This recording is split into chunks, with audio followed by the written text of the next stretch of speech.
Ça se colle de plus en plus. Ça va être impossible pour toi de le lever. Impossible. Voilà, ça se colle.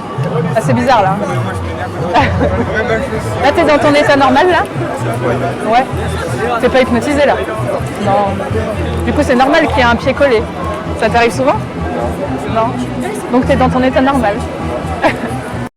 C'est possible de ne pas savoir qu'on a été hypnotisé? Oui, mais c'est pas ce que vous pensez. Tout d'abord, on pourrait pas hypnotiser une personne à son insu. On a besoin qu'elle soit volontaire. Donc si j'avançais vers vous, que je claquais des doigts et que je vous disais dors, les probabilités que ça marche sont quasiment nulles. Mais si je suis honnête, il est possible que ça puisse fonctionner avec certaines personnes. Mais pour ça, il faudrait tomber sur une personne extrêmement sensible et qu'elle puisse rentrer en transe facilement du premier coup. Je l'ai personnellement jamais testé, ça ne m'intéresse absolument pas de le faire, mais je sais que c'est possible. Mais bon, bonne chance pour tomber sur la bonne personne. Ce qui risque de se passer, c'est surtout que la personne en face se demande ce que vous êtes en train de faire et vous prenne pour un fou, et si vous avez pas de chance, elle risque de vous insulter. Il suffit pas de claquer des doigts et de dire dors pour qu'une personne rentre en état d'hypnose. Il y a vraiment plein de choses à faire. Et la première, c'est de commencer à instaurer un climat de confiance. Dans l'extrait que je vous ai montré au début de la vidéo, déjà le jeune homme est volontaire. J'ai eu le temps de parler avec lui avant et de lui expliquer ce qui allait se passer. Mais alors pourquoi il sait pas qu'il est en transe? Je l'ai déjà dit à plusieurs reprises et je vais même le redire encore une fois, c'est que cet état-là n'est pas aussi extraordinaire que ce que vous pensez. On s'attend tellement à autre chose qu'on sait même pas qu'on est déjà dans l'état d'hypnose. Comme l'état d'hypnose est naturel et qu'on l'expérimente régulièrement,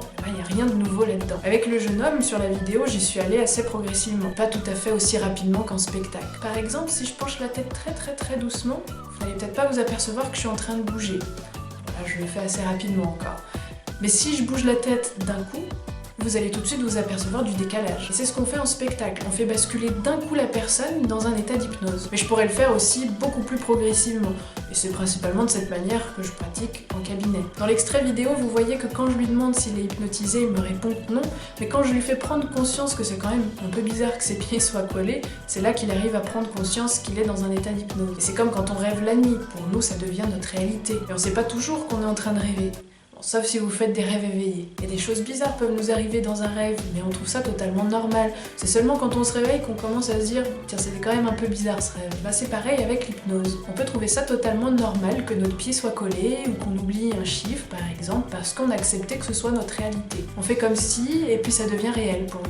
C'est le pouvoir de notre imagination. Un autre exemple que j'aime bien donner, c'est quand vous êtes à une soirée, il y a toujours cette personne qui a bu 1 ou 2 verres de trop. Clairement, de l'extérieur, vous pouvez voir qu'elle n'est pas vraiment dans son état normal, mais il y a qu'elle qui ne le sait pas. Et quand vous lui dites, tu sais, là t'as peut-être un petit peu trop bu, souvent la personne vous dit, ah non, je suis bien. De l'extérieur, on peut voir assez facilement qu'une personne est hypnotisée, mais de l'intérieur, on s'en rend pas forcément compte. C'est pour ça qu'il y en a beaucoup qui se demandent s'ils ont bien été hypnotisés après une séance. C'est pour ça que j'aime bien impliquer le corps pendant une séance, de faire quelques petits phénomènes, pour que la personne se rende compte qu'il se passe quelque chose. Mais techniquement, on pourrait simplement se poser, fermer les yeux et quand même être dans un état d'hypnose. Et même les yeux ouverts, ça peut marcher. Parce que c'est juste un état dans lequel il y a un peu plus d'imagination.